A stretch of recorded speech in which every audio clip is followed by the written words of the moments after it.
Tonight, breaking news as we come on the air, the major turn in the manhunt for the killer of that CEO in New York City. The breaking headline at this hour, what we've just learned, what's just been found in Central Park. Also tonight, the new milk fears. Federal authorities now testing some of the milk supply in the U.S. for bird flu. What you need to know. And multiple accidents tonight. Bitter cold and snow once again moving into the Northeast. First tonight, the all-out search for the suspect wanted for the killing of an insurance CEO in New York. Last seen riding a bike out of Central Park. The breaking headline, what's now been discovered in the park and where they believe the suspect escaped New York. Where they're now looking, Eric Katersky and what he's just learned. Also breaking, the subway chokehold case. The jury says it's deadlocked. The unexpected turn in court, what the judge has just done. The concern over milk growing tonight. Federal authorities say they will now test raw milk for bird flu. What you should know about this and why they're taking this major step. Tonight, the brutal cold from Texas all the way up to the Northeast. And the new Clipper system bringing more snow now. Behind it, another big change. Lee Goldberg standing by with the weekend forecast. Tonight, there is breaking news involving President-elect Donald Trump's pick to run the Pentagon, who just revealed they're willing to meet with Pete Hegseth again. The major news on TikTok tonight, a federal appeals court now clearing the way for a new law that would ban TikTok in the U.S. unless it's sold to an American company. Does this now go to the Supreme Court? Will TikTok go away in the U.S.? The discovery tonight in the search for that missing grandmother in a 30-foot sinkhole outside Pittsburgh. The 5-year-old granddaughter found in her car and what authorities have now revealed about the grandmother tonight. The new warning from the FBI this evening for iPhone and Android users about your text messages, how to keep them from being read by the Chinese. Look at this, Dick Van Dyke just 1 week before his 99th birthday. You've got all my love. The new music video showing he hasn't lost a step. And 5 years later, the reopening of Notre Dame Cathedral tonight. James Longman standing by live from Paris and the Americans who helped make this happen. From ABC News World Headquarters in New York, this is World News Tonight with David Muir. Good evening, and it's great to have you with us here on a Friday night. We begin tonight with the breaking news and the manhunt for the suspect who killed a CEO on the streets of New York City. His face now seen by the country in that image. And just moments ago, New York City police revealing they have found the backpack he was wearing in Central Park. Tonight, the suspect still on the run and where they believe he escaped the city. Here's our senior investigative correspondent, Aaron Katersky, leading us off again tonight. After a frantic 3-day manhunt, tonight the NYPD now believes the suspect who gunned down UnitedHealthcare CEO Brian Thompson has escaped New York City. Last seen riding out of Central Park on a bike after the shooting, police say the suspect hopped into a taxi, headed to the bus station by the George Washington Bridge, and made his getaway. We're asking every New Yorker and American to look at the picture, the photo, and to assist us. If you know him, if his face looks familiar, please reach out to our law enforcement. Late today, the NYPD deploying drones and an army of officers across Central Park to search for the gunman's backpack. And just moments ago, a source tells ABC News they discovered this backpack, believed to have belonged to the suspect. Police sources tell ABC News investigators now believe the suspect arrived in New York November 24th, 10 days before the shooting, on a Greyhound bus boarding somewhere between Atlanta and Washington, D.C. Detectives are using facial recognition technology on the only clear images of the suspect's face, captured when a clerk checking him into a hostel asked to see his smile so she could compare his face to his ID, which sources say was fake. Police also pulled DNA from items recovered near the scene, including a cell phone, along with a smudged fingerprint off a water bottle the suspect bought at a Starbucks minutes before the murder. Investigators are also working to determine the motive. The words deny, defend, and depose found on the shell casings, a possible reference to ways insurance companies avoid paying patient medical claims. Protesters have targeted UnitedHealthcare, which reportedly denies 1 of every 3 claims. I think this shooter is trying to send a message that someone, either himself or a loved one or someone close to him, has been harmed by this insurance company. Today, value-based care is the centerpiece of our growth strategy. Thompson, seen here at last year's investors conference, was on his way to this year's meeting, walking alone without security when he was gunned down. Now other corporations are rethinking security for their top executives. Thompson's murder has unleashed an outpouring of anger on social media toward the health insurance industry. And tonight, several companies are pulling executive profiles off their websites. An extraordinary step. Let's get right back to Aaron Katersky at NYPD headquarters tonight. Aaron, police moments ago, of course, as you reported, police saying they have found that backpack. And with that image now out there, the face revealed, any indication tonight authorities are getting any closer here? They'd like to think so, David, but I just heard from a source in this building they still do not have a name. I'm told that backpack is going straight to the lab. Investigators haven't even opened it yet. And now that the detectives believe the suspect has left the city, they're counting on a nationwide audience to take a close look at that image of the suspect. Already hundreds of tips have come in from around the country, and authorities are racing to follow up in multiple states. David? But still no name. Aaron Katersky leading us off. Aaron, thank you. Also here in New York City tonight, the breaking news involving the subway chokehold trial of Marine veteran Daniel Penny. The jury saying it is deadlocked and what the judge did today involving the most serious charge in this case. Here's Stephanie Ramos. Tonight, the judge in the trial for Daniel Penny, accused in that deadly chokehold on a New York City subway, dismissing the most serious of the two charges against the Marine veteran. The ruling coming just hours after jurors said they were unable to come to a unanimous vote on second-degree manslaughter, which carried a prison sentence of up to 15 years. The 26-year-old Penny now facing a lesser charge of negligent homicide in the death of Jordan Neely. The jury of 7 women and 5 men deliberating for 4 days, asking to review bystander and police video from back in May of 2023. I just put him out. He's not breathing. Prosecutors concede Neely was yelling and making threats, but argue Penny's hold lasted almost a minute after Neely stopped moving. The defense saying Neely was seething and psychotic, and Penny stepped up when Neely moved toward a bench full of women. He just came in, he was like, what, just being sorely? And he was like threatening everybody. David, the jury was dismissed today, but they'll continue deliberating on that lesser charge on Monday. That charge carries up to 4 years in prison. David. Stephanie Ramos reporting tonight. Steph, thank you. We turn now to growing concern over bird flu in the U.S. and the milk supply now.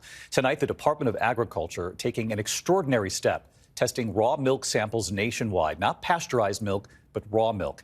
There have been dozens of confirmed human cases of bird flu now reported in at least 8 states, including 2 new cases in Arizona just today. So far, no known cases of the infection spreading from human to human, but they are concerned. Here's Steve Osunsami. The federal government tonight says that the newly ordered tests of raw milk samples for bird flu will start in less than 2 weeks. They'll take place at large dairy processing facilities in about 10 states as the USDA tries to drill down what farms and which herds are infected. Right now, how big of a problem this is a bit of a mystery. This is a safeguard procedure, and the routine testing serves as a checkpoint for monitoring the health of the herds. So far, about 60 people have gotten sick from bird flu, but almost all of the cases have been farm workers handling sick livestock. Officials say they don't know of any person who has spread it to another human. What authorities are concerned about is the potential for the disease to spread to consumers who drink raw, unpasteurized milk. In the last few weeks, farms in California have shut down and started recalling some of their raw milk and cream products after farm officials found the bird flu virus in samples of their products. It's hard, but we are very, very adaptive and resilient, and we will emerge stronger and better. The government underlines that the milk that most people drink that comes from grocery stores that's been pasteurized is safe to drink and is not at risk. That's because when that milk is treated with heat, it kills the virus. Authorities are encouraging people who drink raw milk to stop. David? Steve Osunsami, we appreciate it, Steve. Thanks. Tonight, brutal cold from Texas all the way up to the Northeast. Winter storm warnings across several states at this hour. Millions now under alerts for wind chills in the teens and single digits tomorrow. And tonight, here, the dangers of black ice on the roads and the snow. A FedEx truck was hit by a cargo train. This is outside Syracuse, New York, in Manlius. No one was hurt. Lee Goldberg has the forecast. Alex Perez with the images coming in now.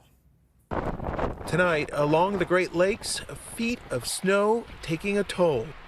Outside Erie, Pennsylvania, a race to clear thousands of pounds of snow off a firehouse roof in danger of collapsing. We noticed that in one corner of the building, all of a sudden the ceiling was starting to cave in. A similar scene playing out at a high school in Ashtabula, Ohio. And I want you to take a look behind me here. The roof of this high school building partially collapsing because of that snow. You can see workers loading up that red tarp to get that snow off of the roof. The system that brought nearly a foot of snow to parts of the Northeast Thursday, now ushering in bone-chilling cold and a new danger, icy roads. Multiple accidents outside Syracuse, New York. Overnight in Skaneateles, a tour bus overturning. Thankfully, no passengers on board. And David, some areas are bracing for more lake effect snow, and in at least 19 states, people will be dealing with bitterly cold wind chills below 20 degrees tonight. David? Alex Perez. Alex, thank you. Let's get right to Lee Goldberg tracking it all again tonight. Lee?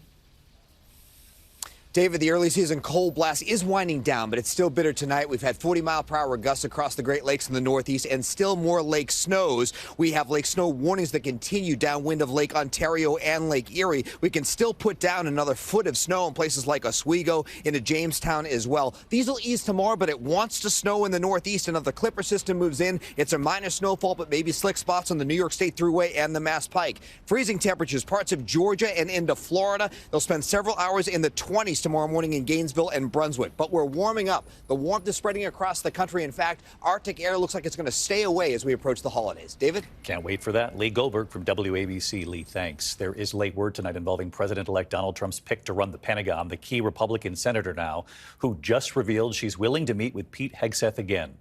Here's Mary Bruce. Tonight, Donald Trump coming to the defense of his embattled pick to lead the Pentagon, posting that Pete Hegseth is doing very well and that his support is strong and deep, adding Pete is a winner and there is nothing that can be done to change that. Trump's team adamant that Hegseth can survive, despite being dogged by allegations of sexual misconduct, excessive drinking, and financial mismanagement. We're not abandoning this nomination. I think Pete's going to get confirmed, and we are completely behind him. And tonight, we're learning Hegseth will be getting an FBI background check, the process already underway. His attorneys saying they received the FBI forms this week. And as long as Donald Trump wants me in this fight, I'm going to be standing right here in this fight. But Hegseth's pathway to confirmation is still unclear. And tonight, he's not the only Trump cabinet pick facing pushback. Today, nearly 100 former national security and intelligence officials voicing serious concerns about Tulsi Gabbard, Trump's choice for director of national intelligence. The former Democratic congresswoman, now a Republican loyal to Trump. I'm proud to stand here with you today, President Trump. The former officials writing in a letter to Senate leaders that they are alarmed by her nomination, saying Gabbard would be the least experienced person to ever hold the position, saying several of Gabbard's past actions call into question her ability to deliver unbiased intelligence briefings to the president, Congress, and the entire national security apparatus, including an unsanctioned 2017 trip to Syria to meet with leader Bashar al-Assad. Gabbard once saying the brutal dictator was not an enemy of the U.S. Assad is not the enemy of the United States because Syria does not pose a direct threat to the United States. Her past statements about Vladimir Putin and the war in Ukraine also sparking fresh scrutiny. Gabbard echoing Putin's talking points about the invasion. Now, here's something you are not going to hear on the mainstream media. What you do hear is warmongers arguing that we must protect Ukraine because it is a quote-unquote democracy. But they're lying. Ukraine isn't actually a democracy. And David, moments ago, Senator Joni Ernst, a key vote in this confirmation process, saying she's keeping an open mind when it comes to Hegseth. The two spoke again by phone today. They plan to meet again in person next week. J.D. Vance also speaking with Ernst on Hegseth's behalf. Ernst tonight saying, quote, he deserves the opportunity to lay out his vision for our warfighters at a fair hearing. David. Mary Bruce from the White House all week long for us. Mary, thank you. Tonight, a new law banning TikTok in the U.S. if it's not sold to an American company is now one step closer to reality. A federal appeals court upholding the law designed to force the Chinese-owned company to sell TikTok to an American company or be blocked. The ban set to take effect on January 19th. The U.S. says it is concerned China could steal personal information from the 170 million users. TikTok is now expected to take this all the way to the Supreme Court. Overseas tonight, the growing chaos in Syria, rebels now closer to Damascus. And there's word tonight from the family of an American journalist kidnapped in Syria more than a decade ago. His mother now saying she's been told by a significant source, in her words, that her son is still alive. Matt Gutman from the Middle East with late reporting tonight. Matt? Just a short time ago, David, the family of Austin Tice, the American journalist, kidnapped from a checkpoint in Damascus in 2012, saying they have a, quote, significant source who they claim was vetted by the U.S. government, who says that Austin is alive and doing well. And this is happening as Syria is in chaos. Multiple rebel groups are now converging on Damascus to topple Syrian dictator Bashar al-Assad. And the family of Tice meeting with officials in the White House today. The administration has been demanding his immediate release. And while the family says that they are hopeful, they've said that the U.S. government has asked them not to reveal more about this source. U.S. government sources telling us that at this point they have very little intelligence about Tice or his whereabouts, David. Well, let's hope it's true and then they get him out. Matt, thank you. Back here in the U.S. tonight, President Biden celebrating the news on the economy and American jobs tonight. The U.S. adding 227,000 jobs in November, adding positions in healthcare, leisure, and hospitality. The unemployment rate ticking up slightly, 4.2% now.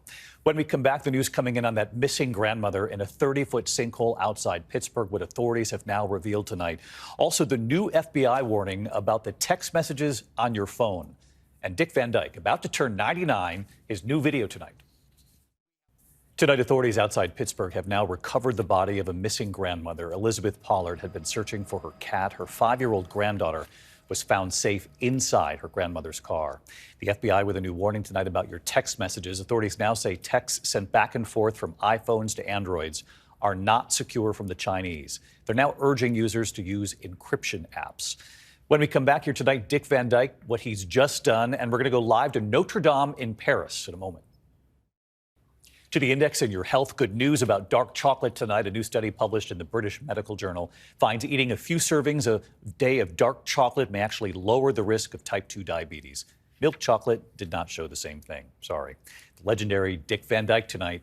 You got all my love. About to turn 99, he's now in Coldplay's new video, All My Love, singing a duet with the band's frontman, Chris Martin. Great to see him. An honor tonight for Disney CEO Bob Iger, receiving the Ad Council's Award for Public Service. Iger recognized for Disney's outstanding corporate citizenship. Under Iger, Disney has committed $100 million to children's hospitals and has helped grant more than 155,000 wishes through the Make-A-Wish Foundation. Congratulations, Bob. It was great to be there last night. When we come back, Notre Dame reopens this weekend in Paris. James Longman standing by live from Paris with a first look tonight. Finally tonight here, 5.5 years later, Notre Dame Cathedral about to reopen. James Longman back in Paris tonight. When Notre Dame burned, the world looked on in horror. But tonight, Paris is preparing to welcome the world back to celebrate its extraordinary rebirth. Back in 2019, the devastation was nearly absolute. The charred roof left with a gaping hole where the spire crashed to the ground. The enormous hole that remains in the roof of the building of what was once the oak vault that kept this part of the roof in place. For 5 years, 2,000 specialists have worked night and day. Carpenters, metalworkers, stonemasons and skilled artists, reviving entire industries of specialist craft in the biggest restoration project for a generation. We've been keeping track with regular visits to see the progress. So we're up on the roof of the cathedral here. You can see the Eiffel Tower in the distance over there. But this roof, when I was last here, you could only see the timbers. Now, it's 2/3 covered in that lead. A truly international effort, and a San Francisco-based 3D imaging firm playing a key role. Creating the 3D model involved using laser scanners and drones and also original scans from before the fire. 3 new bells have been added too. One of them ceremonially rung by winning athletes during this summer's Olympic Games in Paris. And atop that famous spire, once a copper rooster, the unofficial symbol of France, now golden, with flame-like wings resembling a phoenix rising from the ashes. Tomorrow, President-elect Donald Trump, First Lady Jill Biden and Prince William will be among the dignitaries at a special celebration. And on Sunday, the first worshippers will be back, giving thanks for this more than 800-year-old wonder. And they're practicing the light show here tonight, David. Take a look. It looks absolutely extraordinary. It's going to be quite a day tomorrow. $750 million it cost to renovate that building, and a lot of that from Americans. The US behind only France in the list of biggest donors. David? And we're proud of that. James Longman with us tonight. James, thank you. An extraordinary effort. And James has been there every step of the way. Good night. Thank you for making World News Tonight with David Muir, America's most watched newscast.